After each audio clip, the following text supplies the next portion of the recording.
नमस्कार, मैं मनीष स्वागत करता हूं आपको अपने इस यूट्यूब चैनल पे। दोस्तों, बीएसएससी फर्स्ट ग्रुप डी का जो एग्ज़ाम होने वाला है, तकरीबन 50 से 1 लाख वैकेंसी, यानी कि 50,000 से 1 लाख वैकेंसी के अराउंड निकलने वाली है। तो उसमें कितना क्वेश्चन रहेगा, इस पे हम चर्चा करेंगे। देखिए सब, और निगेटिव रहेगा कि नहीं रहेगा, क्योंकि किसी भाई ने बोला है कि निगेटिव नहीं रहेगा, मतलब कि क्योंकि ये ग्रुप डी का एग्ज़ाम है इसलिए नेगेटिव नहीं रहेगा। तो मैं आपको क्लियर बता देता हूँ कि इसमें क्या क्या किस तरीके से क्वेश्चन पूछे जाएंगे और कितने क्वेश्चन पूछे जाएंगे और नेगेटिव रहेगा कि नहीं रहेगा। सबसे बड़ी चीज़ है कि क्वेश्चन कहाँ से पूछे जाएंगे। मैथ्स, रीजनिंग, जीके जीएस होगा, ठीक है।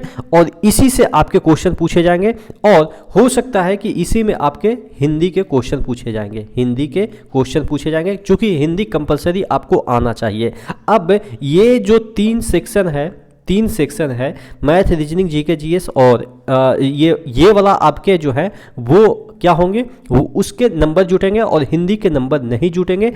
अब चूंकि ये 4 सेक्शन है तो 25-25 क्वेश्चन आपको देखने को मिलेगा। 25-25 क्वेश्चन, ये 25 क्वेश्चन में आपका जो है वो हो सकता है कि क्वालिफाइंग रहे। 25 में अगर हम 1/3 की बात कर लेते हैं तो 8 दिए 24, यानी कि आपको 8 नंबर कम से कम लाना होगा क्वालिफाइंग के लिए। और इन सभी 75 नंबर में क्या होगा कि आपका जो है वो मेरिट बनेगा, ठीक है। बात समझ में आ रही है। 100 क्वेश्चन होंगे, 100 नंबर के होंगे, 100 या 400 नंबर के आप मान के चलो, ठीक है, 400 नंबर के, या इसको आप मान के चलो कि 3 सेक्शन है तो 300 ये और 100 ये, और 100 नंबर में क्या एक क्वेश्चन 4 नंबर का आप मान के चलो, ठीक है। निगेटिव जो है वो इसमें रहेगा, ये वाला जो चीज़ें हैं वो निगेटिव रहेगा और ये वाला जो चीज़ें हैं वो नॉन निगेटिव रहेगा। एसएससी का यही पैटर्न है, समझ रहे हैं। हिंदी वाला सेक्शन जो है वो नॉन निगेटिव रहेगा, यानी कि आप तुक्का भी मारें लेकिन क्वालिफाई हो जाना चाहिए। यानी कि अगर आप 8 क्वेश्चन कर लेते हैं, 25 में 8 क्वेश्चन कर लेते हैं सही 25 में तो 25 ही करेंगे, लेकिन 8 क्वेश्चन सही कर लेते हैं तो क्वालिफाइंग हो जाएंगे। और यहाँ पे 25-25-25 यानी कि 75 आप जो है वो 75 क्वेश्चन में आप मान के चलो एक नंबर का, हालांकि 4 नंबर का भी रहता है, एक क्वेश्चन 4 नंबर का, तो उसी तरीके से आप समझ सकते हैं निगेटिव रहेगा, 1 नंबर का निगेटिव रहेगा। तो यहाँ पे अगर 75 क्वेश्चन की बात करें, इस पे जो कि मेरिट आपका बनने है, तो ये 75 क्वेश्चन में नॉन निगेटिव नहीं, ये आपके निगेटिव वाला भी रहेंगे, यानी कि 1/3 कटे या 1/4 कटे, वो तो बात की बात है, लेकिन आपके निगेटिव रहेंगे। तो बात समझ में आ गई कि बहुत सारे लोग कह रहे हैं ग्रुप डी है इसलिए निगेटिव नहीं रहेगा, ऐसा नहीं है। एसएससी जितने भी एग्जाम लेती है, ग्रुप डी हो, ग्रुप ए हो, या हालांकि ग्रुप ए तो नहीं लेती है, ग्रुप सी ही से स्टार्ट होती है, ग्रुप सी हो या आपके ग्रुप बी हो, बी नहीं सी ही।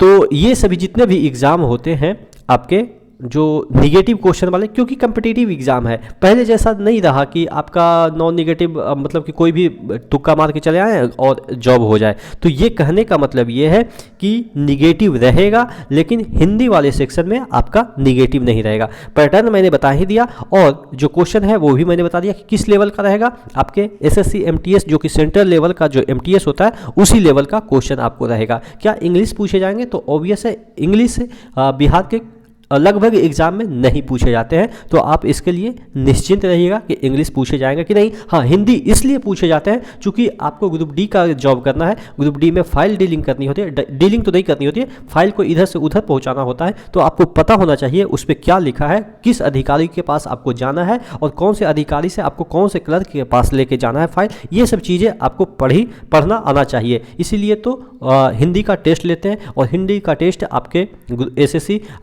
एसएससी का जो एग्ज़ाम होता है, इंटर लेवल या ग्रेजुएट लेवल, तमाम जो एग्ज़ाम होते हैं उसमें भी आपको हिंदी का अलग से पेपर लिया जाता है, इसीलिए लिया जाता है। और जब आप क्वालिफाई कर जाएंगे एग्ज़ाम के थ्रू और जब जॉब करने लगेंगे, फिर भी आपको एक और पेपर देना पड़ेगा जब जॉब रहते हुए, जिससे कि आपका प्रमोशन हो पाए। नहीं तो अगर हिंदी में फिर फेल हो जाते हैं तो आपका प्रमोशन भी नहीं होता है। तो ये हिंदी का इंपॉर्टेंस बिहार में आपको समझना होगा। इवन अधिकारी जो आईपीएस या आईएएस अधिकारी होते हैं, एसडीएम, डीएम जो भी होते हैं, कलेक्टर वगैरह, सभी जॉब करते समय हिंदी का पेपर देते हैं और कई बार हिंदी फेल भी हो जाते हैं। डीएम भी फेल हो जाता है और क्लर्क पास हो जाता है, सेम ही टाइप का पेपर होता है। और डीएम जहाँ पे फेल हो जाता है, आप कहेंगे कि डीएम इतना पढ़ा लिखा होता है फिर भी फेल हो जाता है, चूँकि आपको भी पता है कि डीएम वगैरह, एसपी वगैरह ये अच्छे बैकग्राउंड से आते हैं, पूरा इंग्लिश मीडियम वाले होते हैं, हिंदी उनको बढ़िया से आता नहीं है, और हिंदी डिफ़िकल्ट जो होती है, मतलब कि डिफ़िकल्ट हिंदी जो क्वेश्चन में पेपर में पूछ दिए जाते हैं तो वहाँ पे फेल हो जाते हैं, और सीरियसली लेते भी नहीं है, क्योंकि उनको प्रमोशन का